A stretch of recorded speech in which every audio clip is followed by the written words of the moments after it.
main start on the jet engine, the turbocharger gas turbine project. The turbocharger has actually come. I've stripped all the ancillaries off. It's in very good condition. It's done very little work. It's going to make a nice little jet engine. I've also sorted some pipe work.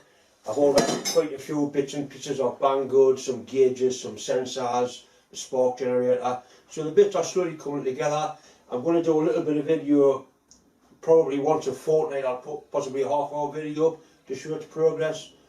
But a project like this has loads to do. There's designing, welding, fabrication, machining, a little bit of electronics. Hopefully we'll have a bit of laugh, some good fun, and we'll get a working jet engine at the end of it. Anyway, that's what's going to be happening in a couple of weeks' time. Let's get on into part 2 of tonight's nightcap. This is the Y-axis lock on my milling machine. It's simply a bolt that screws in and pushes on the gib strip that locks the axis. I made this quite a while ago. It's been alright, but you really can't get enough load on that nut to lock it up properly.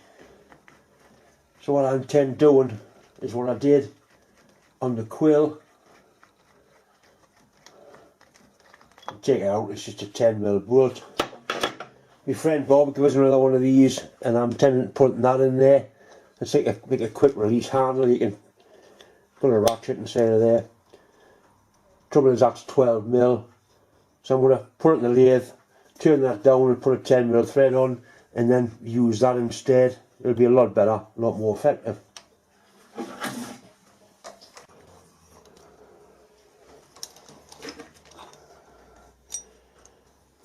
See how it works. There's a little spring in there that's trying to escape. Come back here, little thing there. Little spring. Some splines on there, and there's corresponding splines on the handle, and they just lock in. Quite a nice, effective idea. So I'll take those threads off, put some 10mm threads on, and it'll be a straightforward replacement.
The microphone on the camera seems to be picking up a lot more background noise than normal.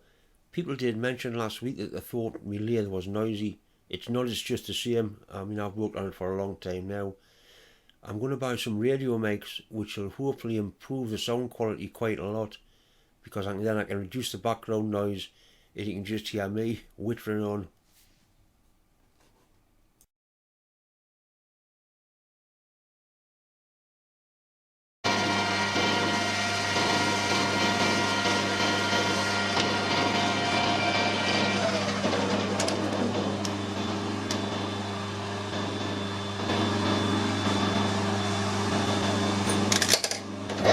This should be the last cut, which should basically take all of that thread off, or just about take it all off.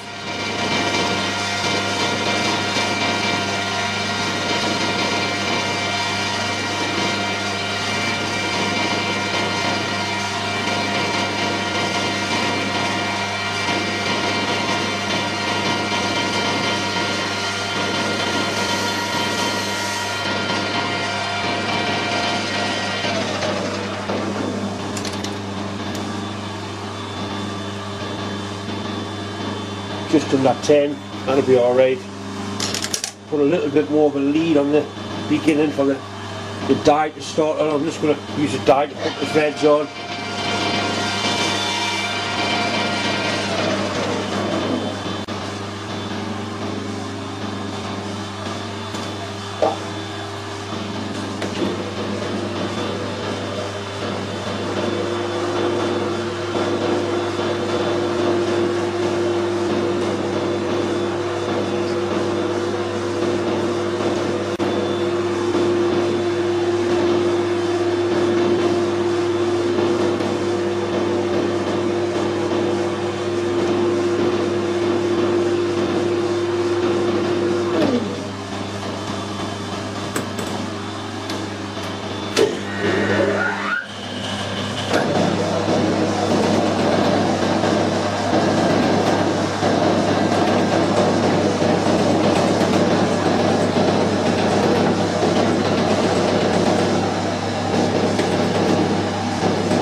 Try a 10mm nut on there, but it feels a nice there, it looks good.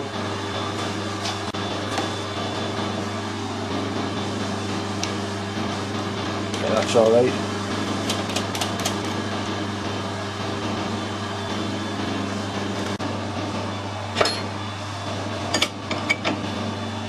I like using this collar chuck. So you haven't got the bulk of a big chuck, it's ideal for doing video. It also holds things nice and true and straight as well. And you can see that's a nice sharp keen thread on there.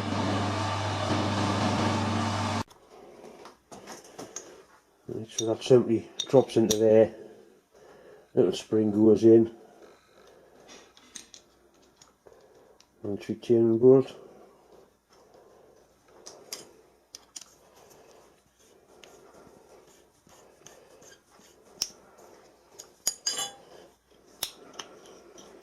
So that pulls out three wheels, and when it's locked in,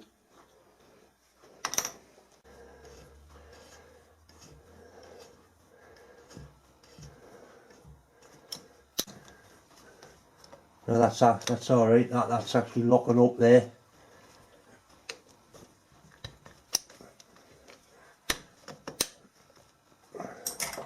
That's much better. That's enough there. Locked there. And that's not going to interfere with anything. It's not in the way of anything. I can still get my full length of travel on the table.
People will be thinking it's a waste of a magnetic table. It's not. The table hasn't got very much grip at all. It's really old.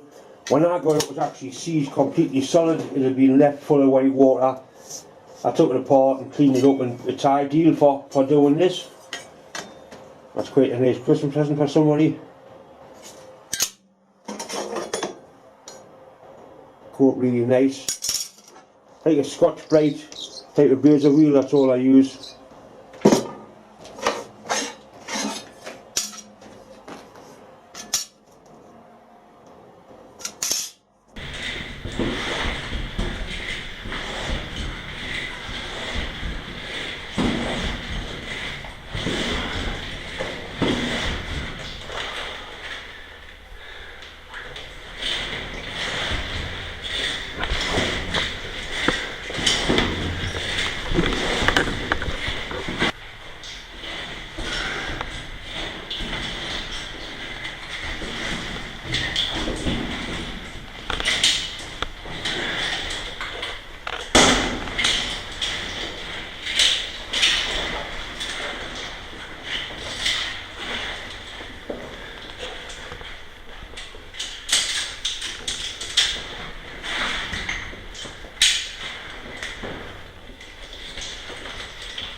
don't forget, I've still got the Double Boost clothing store where you can buy hats, jumpers, aprons, basically anything you like. I do get a percentage of the sales from that obviously, which once again goes to help run my shop.